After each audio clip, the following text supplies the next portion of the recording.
Suster, frater, Bapak, Ibu, dan saudara-saudari yang terkasih dalam Kristus, pada hari ini, Pekan Suci, kita buka dengan merayakan Minggu Palma.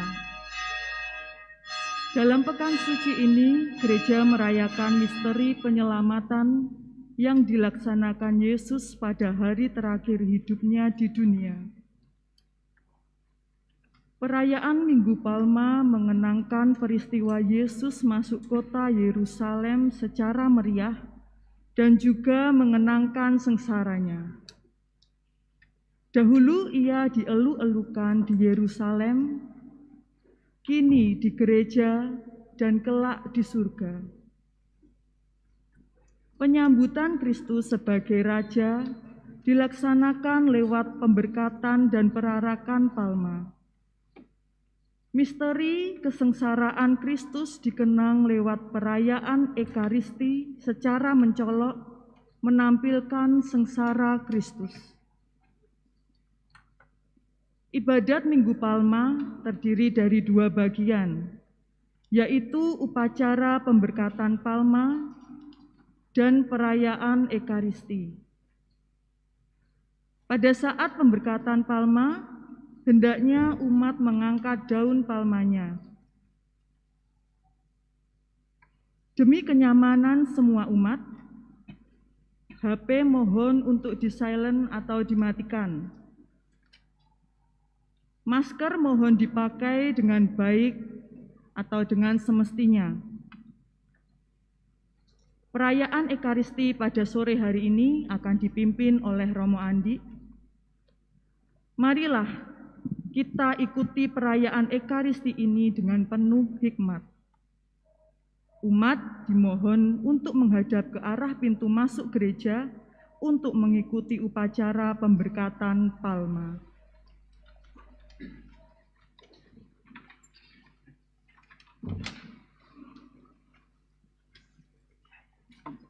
Dalam nama Bapa dan Putera dan Roh Kudus.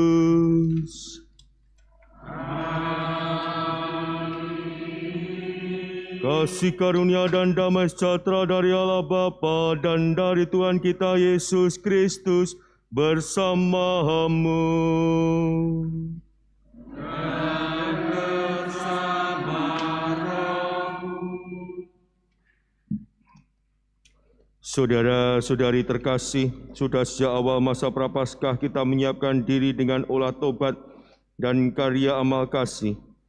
Pada hari ini kita semua berkumpul dalam persatuan dengan seluruh umat Allah, baik yang hadir di sini maupun yang ada di rumah, untuk mengawali misteri Paskah Tuhan kita, yakni sengsara, wafat, dan kebangkitannya.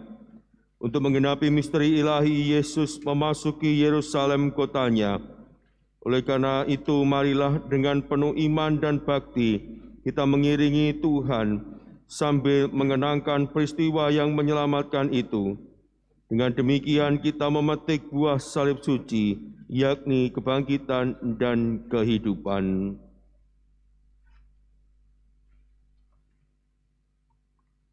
Marilah berdoa.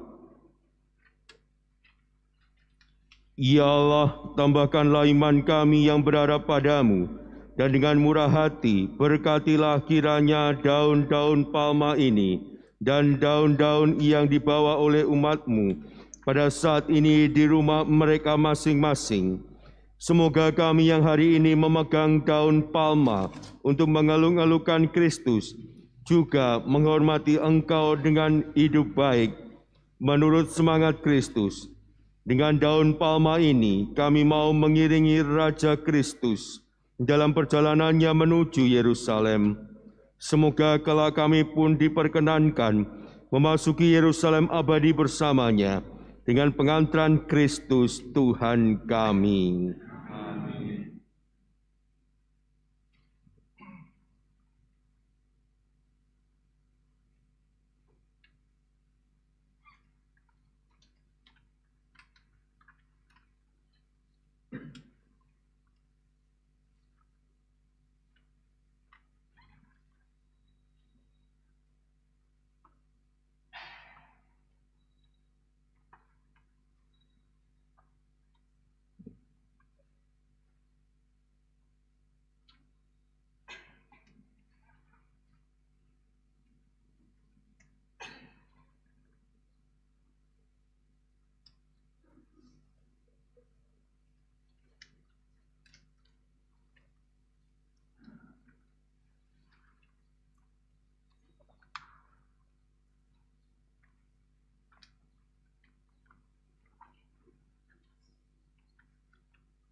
Tuhan bersamamu.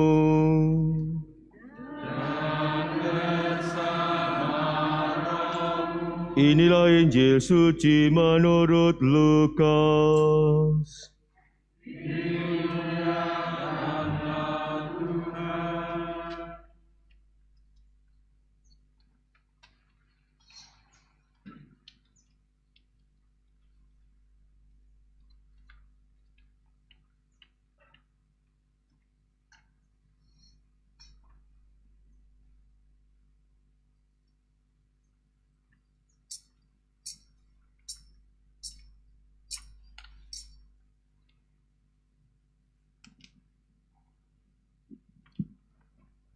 Pada waktu itu bangkitlah seluruh sidang itu, dan Yesus dibawa menghadap Pilatus, dan mulai menuduh dia, katanya, "Kami mendapati bahwa orang ini menyesatkan bangsa kami, dan melarang membayar pajak kepada Kaisar. Dan tentang dirinya ia mengatakan bahwa ia adalah Kristus, yaitu Raja." Pilatus bertanya kepada Yesus, "Engkaukah Raja orang Yahudi?" Jawab Yesus, "Engkau sendiri mengatakannya." Kata Pilatus kepada imam-imam kepala dan seluruh orang banyak itu, "Aku tidak menemukan kesalahan apapun pada orang ini." Tetapi mereka makin kuat mendesak, katanya,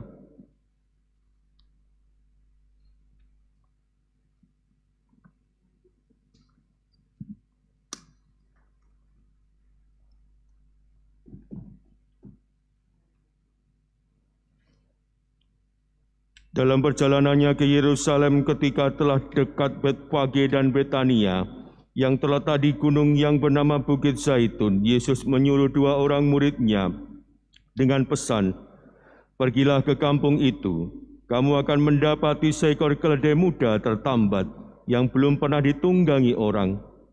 Lepaskanlah keledai itu dan bawalah kemari. Dan jika ada orang bertanya kepadamu, mengapa kamu melepaskannya? Jawablah begini, Tuhan memerlukannya." Lalu pergilah kedua murid yang disuruh itu, dan mereka mendapati segala sesuatu seperti yang telah dikatakan Yesus.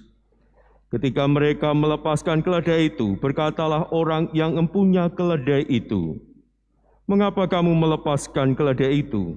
Kata mereka, "Tuhan memerlukannya." Mereka membawa keledai itu kepada Yesus, lalu mengalasinya dengan pakaian mereka dan menolong Yesus naik ke atasnya. Dan sementara Yesus mengendarai keledai itu, mereka menghamparkan pakaian di jalan. Ketika Yesus sudah dekat Yerusalem, di jalan yang menurun dari Bukit Zaitun, mulailah semua murid mengiringi dia, bergembira dan memuji Allah dengan suara nyaring oleh karena mujizat yang telah mereka lihat. Kata mereka, "Diberkatilah dia yang datang sebagai Raja dalam nama Tuhan. Damai sejahtera di surga dan kemuliaan di tempat yang maha tinggi." Beberapa orang Farisi yang turut dengan orang banyak itu berkata kepada Yesus, "Guru, tegurlah murid-murid-mu itu." Jawab Yesus kepada mereka, "Aku berkata kepadamu, jika mereka ini diam, maka batu-batu ini akan berteriak." Demikianlah sabda Tuhan. Suster, Bapak, Ibu, dan saudara-saudari yang terkasih dalam Kristus, kalau kita disuruh memilih, kita berjalan sendirian atau berjalan bersama-sama dengan saudara-saudari kita, tentu kita akan memilih berjalan bersama-sama. Kenapa? Ketika kita berjalan sendirian, maka rasa lelah, rasa capek itu akan kita tanggung sendirian. Tetapi ketika kita berjalan bersama-sama, maka rasa lelah, rasa capek, segala perasaan yang berkecamuk dalam diri kita akan kita tanggung bersama-sama dengan saudara-saudari kita. Hari ini Tuhan hendak memasuki Yerusalem. Menjadi pertanyaan bagi Anda dan saya, maukah kita bersama-sama dengan Tuhan untuk memasuki kota Yerusalem? Tuhan menantikan jawaban kita. Dan tentunya jawaban yang dinantikan Tuhan adalah kesediaan kita untuk berjalan bersama dengan Dia menyusuri kota Yerusalem. Dan mari kita bersama-sama mengikuti Tuhan menuju ke kota Yerusalem. Saudara-saudari terkasih, marilah kita mencontoh khalayak di Yerusalem yang mengeluh-ngeluhkan Yesus. Marilah kita berarak dalam damai.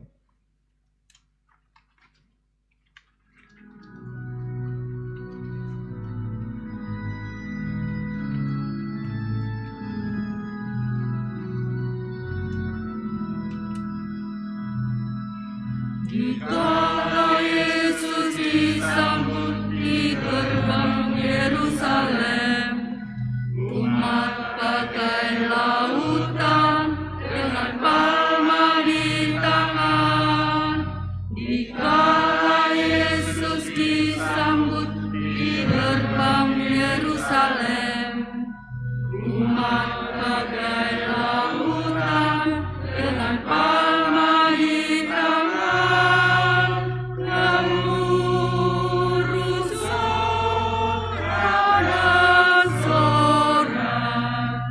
Yesus Raja Damai.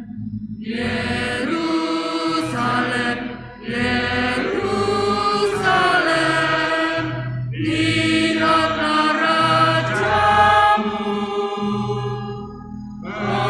Hosana, terpujilah Kristus Raja Mahajaya. Yerusalem, Yerusalem, lihatlah Rajamu. Hosana, terpujilah Kristus Raja Mahajaya. Lihatlah Kristus Tuhanmu, dialah penebusmu. Duka hati terhibur, hina celah terlebur. Lihatlah Kristus Tuhanmu, dialah penebusmu. Duka hati terhibur, hina celah terlebur. Maka lekaslah bersyukur, luhurkan namanya. Yerusalem, Yerusalem, lihatlah Rajamu. Hosana, terpujilah penebus umat manusia. Yerusalem, Yerusalem, lihatlah Rajamu. Hosana, terpujilah penebus umat manusia. Hosana, terpujilah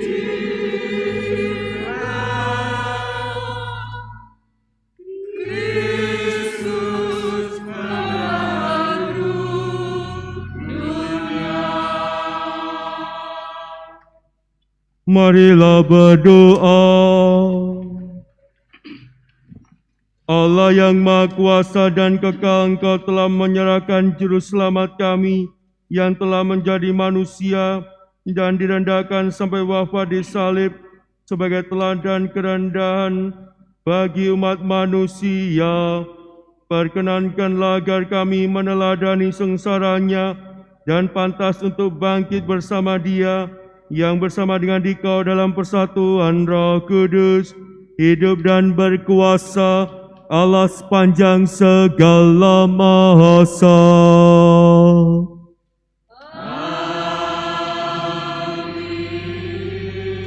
kita duduk untuk mendengarkan sabda Tuhan.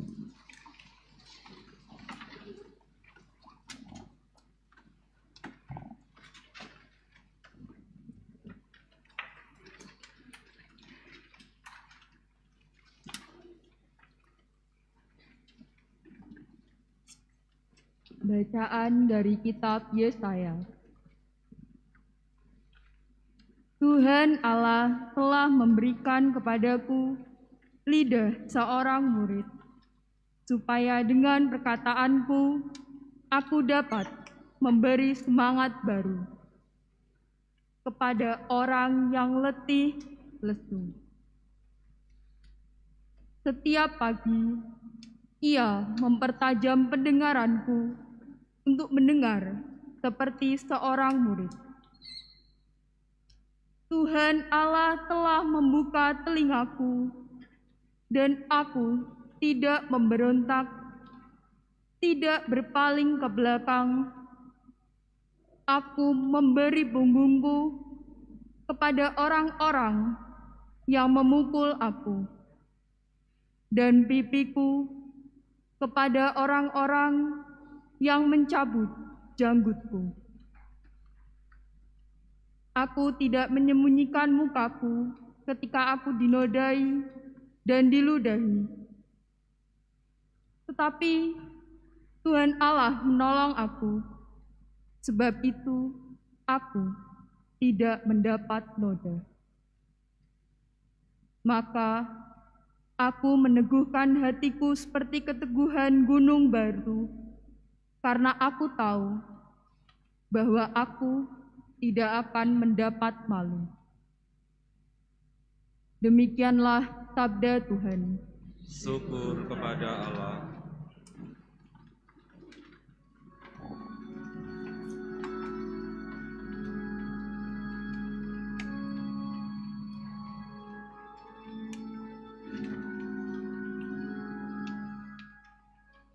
Allahku, ya Allahku,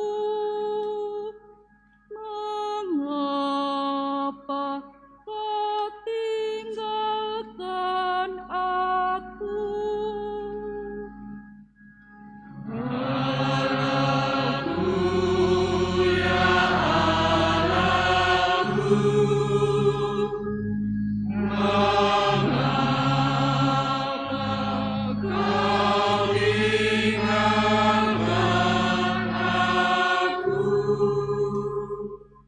Semua yang melihat aku mengalak-alak, mereka mencibirkan bibir dan menggelengkan kepala. Mereka bilang, ia pasrah kepada Allah, biarlah Allah yang meluputkannya. Biarlah Allah melepaskannya, bukanlah Allah berkenan kepadanya. Allahku, ya Allahku,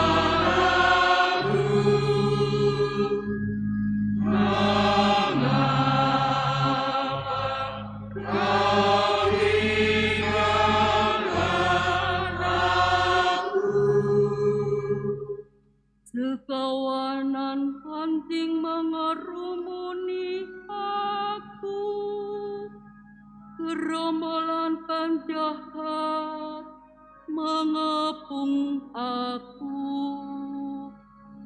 Mereka menusuk tangan dan kakiku, segala tulangku dapat kuhitung. Allahku, ya Allahku, mengapa kau tinggalkan aku?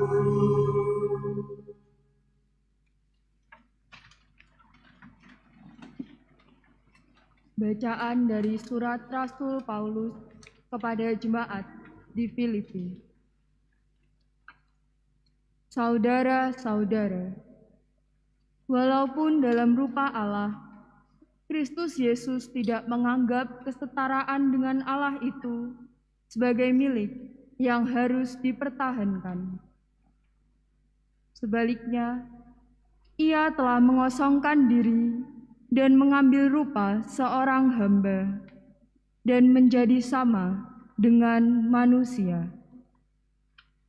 Ia telah merendahkan dirinya dan taat sampai mati, bahkan sampai mati di kayu salib.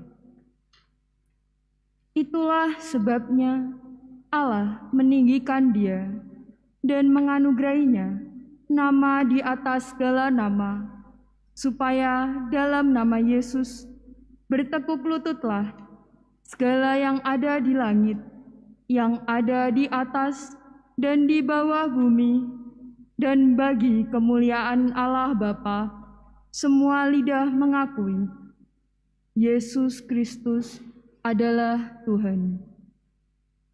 Demikianlah sabda Tuhan. Syukur kepada Allah.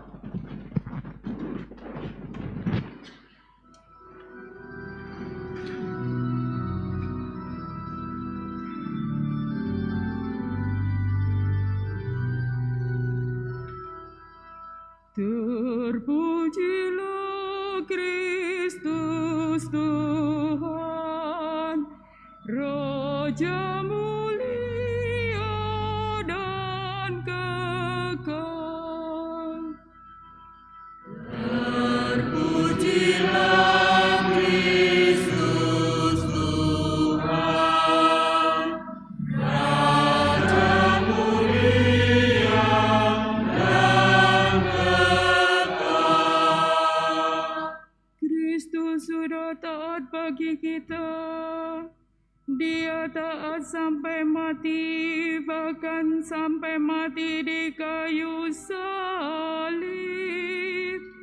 Itulah sebabnya Allah sangat meninggikan Dia dan menganugerahinya nama di atas segala nama.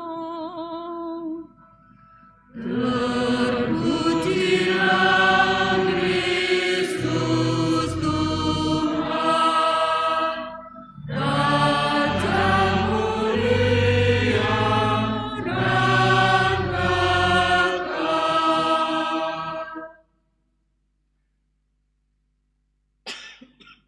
Inilah kisah sengsara Tuhan kita Yesus Kristus menurut Lukas.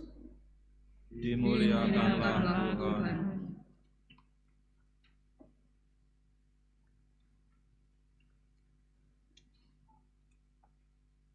Pada waktu itu bangkitlah para tua-tua bangsa Yahudi, imam-imam kepala dan ahli-ahli Taurat, dan mereka membawa Yesus menghadap Pilatus. Di situ mereka mulai menuduh Dia. Katanya, Telah kedapatan oleh kami bahwa orang ini menyesatkan bangsa kami. Ia melarang orang membayar pajak kepada Kaisar, dan tentang dirinya ia mengatakan bahwa ia adalah Kristus, yaitu Raja. Pilatus bertanya kepada Yesus, Benarkah engkau Raja orang Yahudi? jawab Yesus, Engkau sendiri mengatakannya. kata Pilatus kepada imam-imam kepala dan seluruh orang banyak itu, Aku tidak menemukan kesalahan apapun pada orang ini. tetapi mereka makin kuat mendesak. Katanya, Ia menghasut rakyat dengan ajarannya di seluruh Yudea. Ia mulai di Galilea dan kini sudah sampai di sini. ketika Pilatus mendengar itu, ia bertanya, apakah Yesus itu orang Galilea? Dan ketika tahu bahwa Yesus seorang dari wilayah Herodes, Pilatus mengirim dia menghadap Herodes, yang pada waktu itu ada juga di Yerusalem. Ketika melihat Yesus, Herodes sangat girang.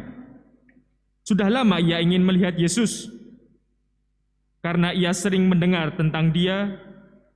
Lagi pula ia berharap dapat melihat bagaimana Yesus mengadakan suatu tanda. Ia mengajukan banyak pertanyaan kepada Yesus, tetapi Yesus tidak memberi jawaban apapun. Sementara itu imam-imam kepala dan ahli-ahli Taurat maju ke depan dan melontarkan tuduhan-tuduhan yang berat kepada Yesus. Maka mulailah Herodes dan pasukannya menista serta mengolok-olok Yesus. Ia mengenakan jubah kebesaran kepada Yesus, lalu mengirim Dia kembali kepada Pilatus. Dan pada hari itu juga bersahabatlah Herodes dan Pilatus yang sebelumnya bermusuhan. Lalu Pilatus mengumpulkan imam-imam kepala serta rakyat dan berkata kepada mereka, Kamu telah membawa orang ini kepadaku sebagai seorang yang menyesatkan rakyat.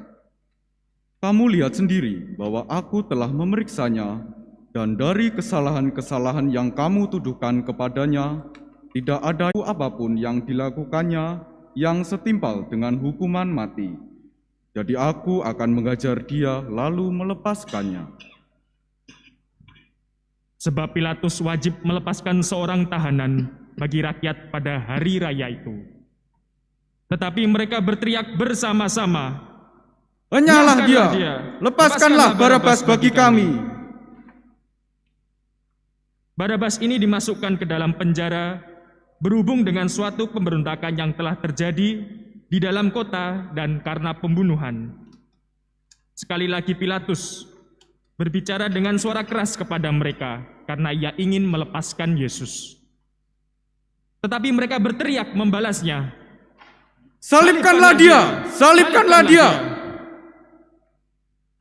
Kata Pilatus untuk yang ketiga kalinya kepada mereka, Kejahatan apa yang sebenarnya telah dilakukan orang ini? Tidak ada suatu kesalahan pun yang kudapati padanya yang setimpal dengan hukuman mati. Jadi aku akan mengajar dia lalu melepaskannya. tetapi dengan berteriak mereka mendesak dan menuntut supaya Yesus disalibkan. Akhirnya mereka menang dengan teriakan mereka. Lalu Pilatus memutuskan supaya tuntutan mereka dikabulkan. Jika Pilatus melepaskan Barabas yang dimasukkan ke dalam penjara karena pemberontakan dan pembunuhan itu sesuai dengan tuntutan mereka. Ketika membawa Yesus untuk disalibkan, para serdadu menahan seorang bernama Simon dari Kirene yang baru datang dari luar kota, lalu meletakkan salib Yesus di atas bahunya, supaya ia memikulnya sambil mengikuti Yesus. Sejumlah besar orang mengikuti Yesus, di antaranya banyak perempuan yang menangisi dan meratapi Dia. Yesus berpaling kepada mereka dan berkata, Hai putri-putri Yerusalem, janganlah kamu menangisi aku, melainkan tangisilah dirimu sendiri dan anak-anakmu.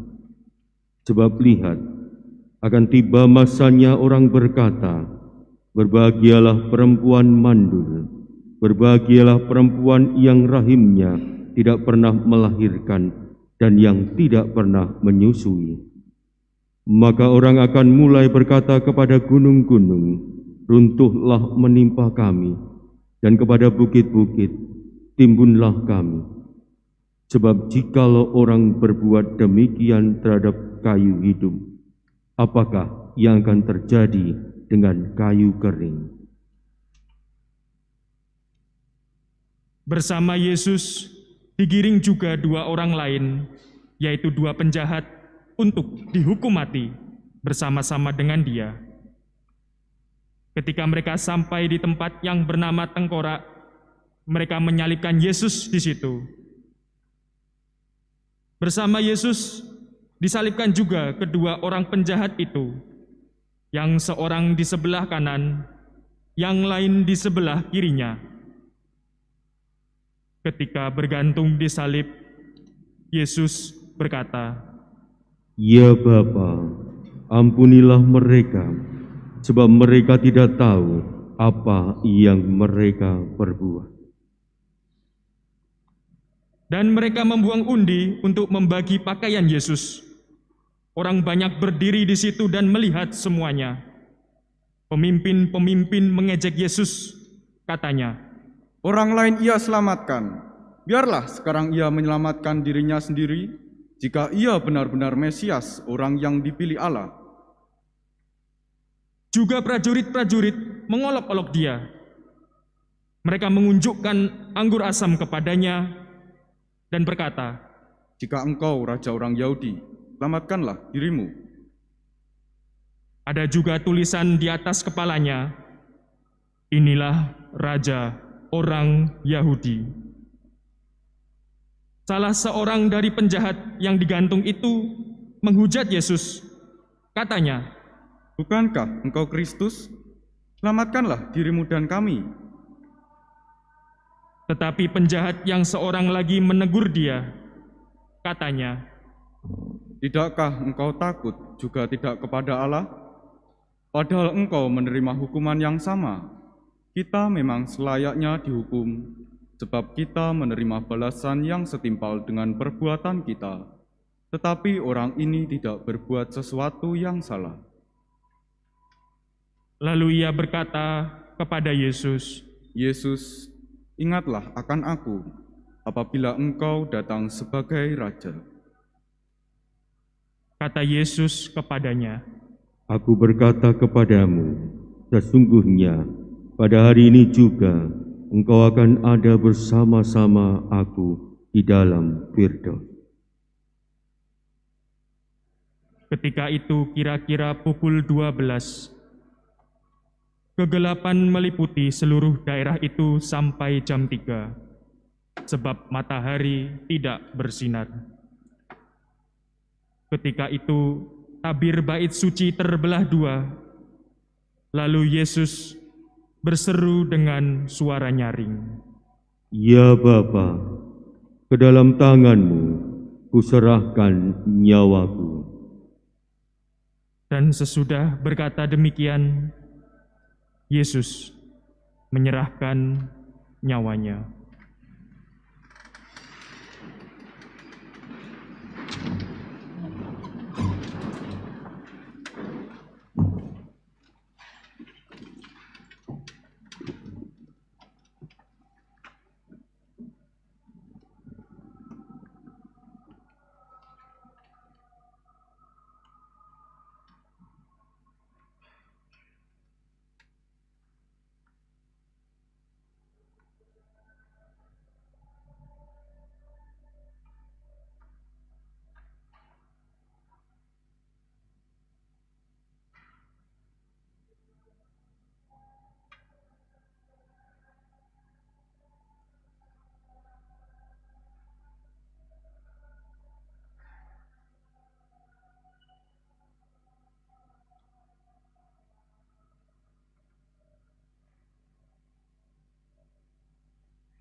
Ketika kepala pasukan melihat apa yang terjadi, ia memuliakan Allah. Katanya, Sungguh, orang ini adalah orang besar. di situ berkerumun pula banyak orang yang datang untuk menyaksikan seluruh peristiwa itu.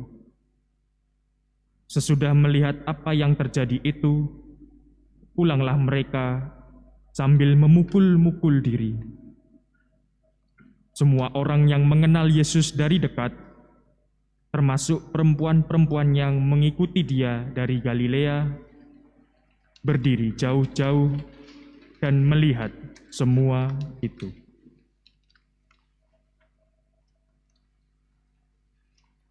Demikianlah sabda Tuhan.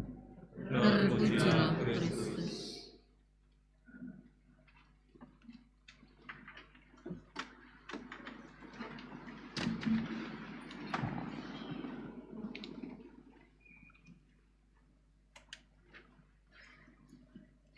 Suster, frater, Bapak, Ibu, dan saudara-saudari yang terkasih dalam Kristus, menurut Anda, siapa yang pantas disebut sahabat? Siapa yang pantas Anda sebut sebagai saudara? Kira-kira orang yang macam apa yang pantas Anda sebut sebagai sahabat, yang pantas Anda sebut sebagai saudara? Itu sahabat saya, ini saudara saya. Semua orang? Ataukah ada kriteria yang Anda tetapkan untuk menjadikan seseorang itu menjadi sahabat atau saudara Anda? Kalau kita melihat ke dalam diri kita masing-masing, tentu kita akan mengatakan bahwa orang yang bisa disebut sebagai sahabat atau saudara bagiku adalah orang yang mau bersama-sama dengan aku dalam suka dan dalam duka. Iya atau tidak?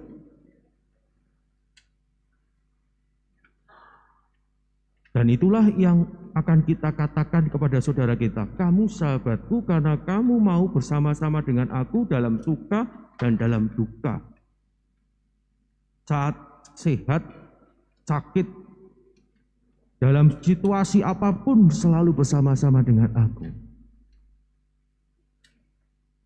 Dan inilah yang harusnya juga kita lakukan dalam hidup kita sebagai murid-murid Tuhan.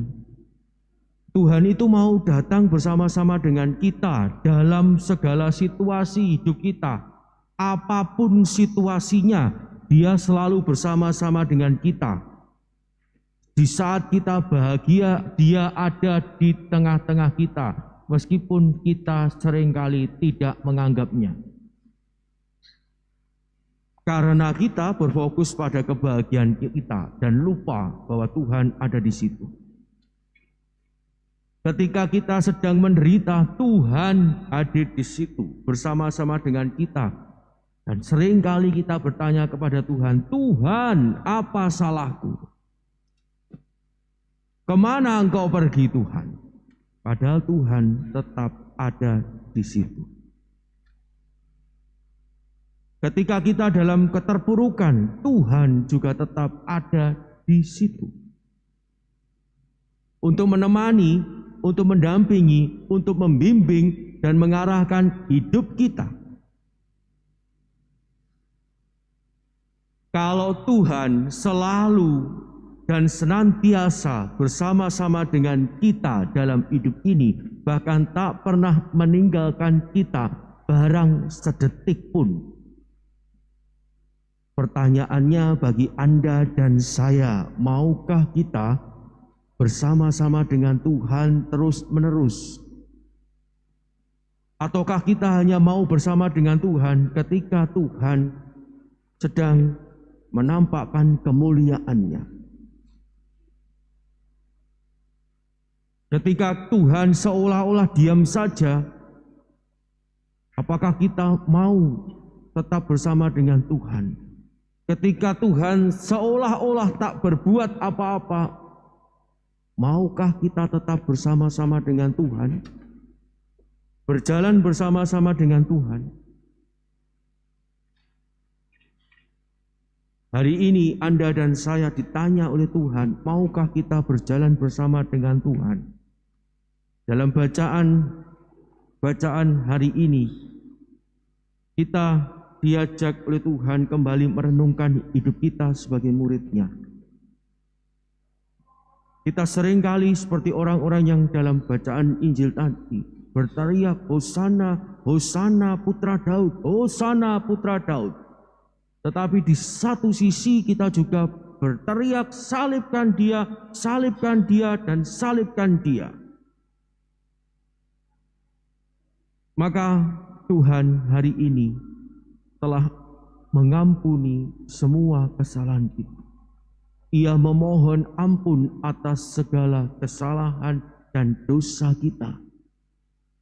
Ia telah memberikan rahmat pengampunan itu kepada kita dan menghendaki agar kita mau berjalan bersama dengan Dia dalam segala situasi hidup kita.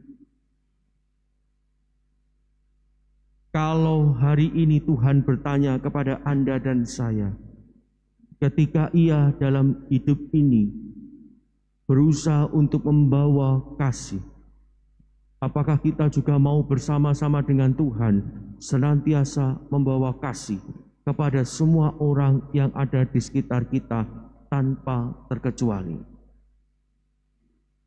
Kalau hari ini Tuhan bertanya kepada kita, maukah kita membawa pengampunan bagi semua orang yang ada di sekitar kita? Maukah kita membawa pengampunan itu atau membiarkan Tuhan bertindak seorang diri? Kalau Tuhan mau membawa kebenaran, apakah kita juga mau membawa kebenaran ketika banyak orang mengatakan sesuatu yang berbeda dari kenyataan yang ada? Pertanyaan-pertanyaan inilah yang hendaknya kita tanyakan dalam hidup kita. Sehingga ketika Tuhan mengajak kita berjalan bersama dengan Dia, kita dapat menjawab iya atas panggilan Tuhan ini. Dan yang Ia nantikan adalah jawaban iya atas ajakan dari Tuhan sendiri kepada kita.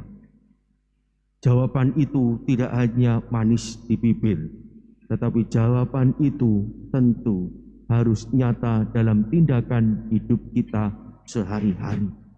Maka mari ketika kita masih belum mampu membawa kasih, ketika kita masih belum mampu membawa pengampunan, ketika kita belum berani menyatakan kebenaran, ketika kita belum berani mewujudkan apa yang dikehendaki oleh Tuhan dalam hidup kita, mulai hari ini kita berjuang terus dan tidak membiarkan Tuhan bertindak sendirian, tidak membiarkan Tuhan bekerja sendirian, tetapi kita mau bersama-sama dengan Tuhan membawa kasih, membawa damai, membawa pengampunan itu bagi semua orang yang ada di sekitar kita, sehingga kasih, damai, dan sukacita itu dapat dirasakan oleh banyak orang melalui pewartaan hidup kita sebagai murid-muridnya. Berkat Allah melimpah dalam kehidupan kita.